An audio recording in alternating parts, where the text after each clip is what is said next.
Good evening, and it's great to have you with us here on a Thursday night. And we begin with that new case, the first human-to-human case of the coronavirus here in the U.S. A couple in Chicago, the woman just back from China, and her husband now has it. It comes as the World Health Organization tonight has now declared the outbreak a global health emergency after a tenfold jump in cases in just a week. And in a sign authorities are taking this very seriously, a cruise ship has been quarantined in an Italian harbor. 7,000 people on board were waiting to find out whether a sick passenger from China had the coronavirus. And those Americans who had been evacuated from China, we showed you the pictures last night to that military base in California. They have now learned that if any of them tests positive for the virus, they'll all be quarantined for 2 weeks. ABC's Steve Osunsami leads us off. He's outside the CDC in Atlanta tonight. As health officials were declaring a global emergency today, this was the scene outside pharmacies across Asia, where they were running out of face masks and people are desperate to protect themselves.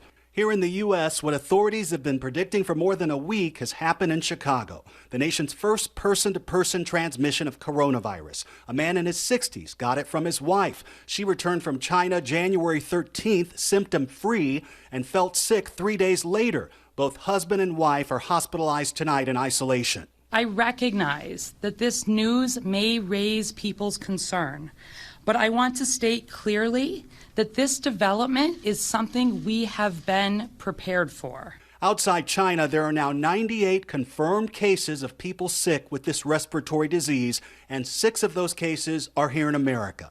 The nearly 200 passengers who landed in California from Wuhan, China Wednesday are learning some disturbing news tonight. If just one of them tests positive for the coronavirus, they all may need to remain in quarantine at this military base for 2 weeks. Our accommodations here on base. It's supposed to be voluntary, and they were supposed to be able to leave by Saturday. A passenger who tried to get up and leave today was ordered by authorities to stay. Inside China, an epidemic. More than 8,000 people are sick and more than 170 dead. More cases than the SARS outbreak that swept through that country in 2003. Hundreds of Americans are still stuck there trying to get home. Priscilla Dickey and her daughter are 2 of them. It's an interesting feeling. You're trapped, you're isolated. U.S. authorities are scheduling another flight to Wuhan, China to pick up stranded Americans, and it could fly as early as Monday. In Italy, a coronavirus scare nearly ended this cruise. Our correspondent, Maggie Rulli, is there. More than 6,000 passengers and crew were trapped on this cruise ship for more than 12 hours after a woman started showing flu-like symptoms. Now, a short time ago, her test came back negative for coronavirus, but authorities say this cruise ship quarantine shows just how high anxiety is right now around the globe. There's a possible vaccine that's on the way, but it's still months away from clinical trials. All right, so let's get to Steve. He's live outside the CDC in Atlanta tonight. And Steve, so many watching this unfold, not only here in the U.S., but around the world.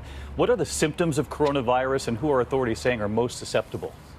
Well, authorities say that the symptoms are fever, cough, and shortness of breath, and they're really paying attention to anyone who has traveled to or from the affected region. But they point out that these symptoms are very similar to the flu, which has been much more deadly. They say in the U.S. this season, more than 8,000 estimated deaths in the U.S. this flu season alone. David?